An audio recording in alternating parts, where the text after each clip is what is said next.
Assalamualaikum warahmatullahi wabarakatuh.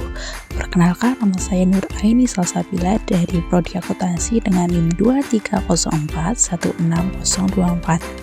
Di sini saya akan menjelaskan tentang jenis pajak penghasilan di Indonesia, tata cara pembayaran dan pelaporan pajak. Jenis pajak di Indonesia yang pertama ada PPh pasal 21. PPh pasal 21 adalah pajak atas penghasilan berupa gaji, upah, honorarium, tunjangan, dan pembayaran lain dengan nama dalam bentuk apapun sehubungan dengan pekerjaan atau jabatan, jasa, dan kegiatan yang dilakukan oleh orang pribadi subjek pajak dalam negeri. Yang kedua ada PPh pasal 22. PPh pasal 22 adalah pajak penghasilan yang dikenakan kepada badan usaha tertentu, baik milik pemerintah maupun swasta yang melakukan kegiatan perdagangan ekspor, impor, dan reimpor.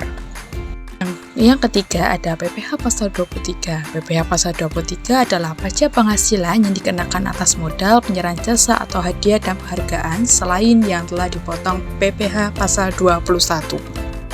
Yang keempat ada PPh pasal 4 ayat 2 atau PPh final.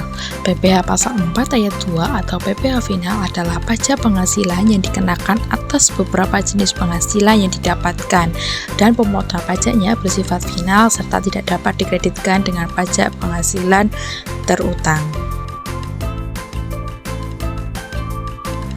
Yang kelima ada PPh pasal 15. PPh pasal 15 adalah pajak penghasilan yang dikenakan atau dipungut dari wajib pajak yang bergerak pada industri tertentu yang ditetapkan dalam UU PPh. Yang keenam, PPh pasal 24.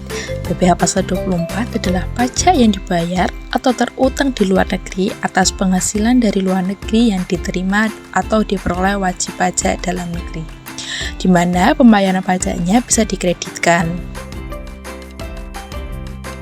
Yang ketujuh ada PPh pasal 25. PPh pasal 25 adalah pajak yang dibayar secara angsuran setiap bulannya dalam tahun pajak, berjalan dengan tujuan untuk meringankan beban wajib pajak, mengingat pajak yang terutang harus dilunasi dalam waktu 1 tahun.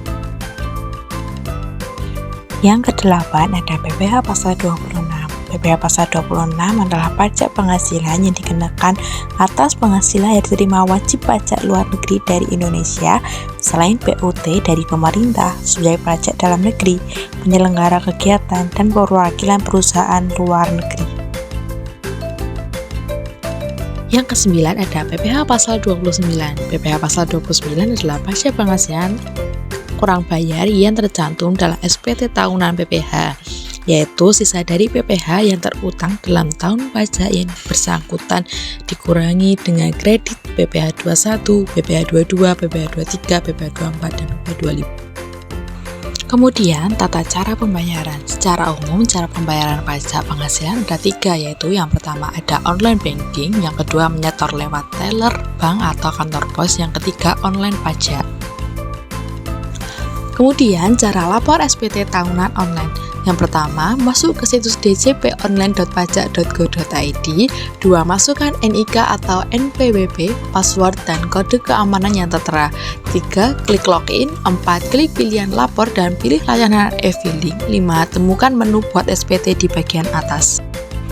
Yang keenam, akan muncul pertanyaan status yang harus dijawab untuk mendapatkan formulir SPT yang sesuai. 7. Pilih form yang akan digunakan. Ada 3 pilihan, yaitu dengan bentuk formulir, dengan panduan, atau dengan upload SPT. 8. Isi data formulir yang berisi tahun pajak dan status SPT normal. Kemudian yang ke-9, klik langkah selanjutnya. Kemudian isi SPT sesuai formulir bukti potong pajak yang diberikan perusahaan Anda. Kemudian lakukan langkah-langkah sesuai panduan pada e-filing. Kemudian setelah semua terisi akan muncul ringkasan SPT dan pengambilan kode verifikasi. Kemudian selanjutnya klik di sini untuk pengambilan kode verifikasi. Kode dapat dikirimkan ke nomor atau email terdaftar. Kemudian masukkan kode verifikasi yang diterima, kemudian klik kirim SPT.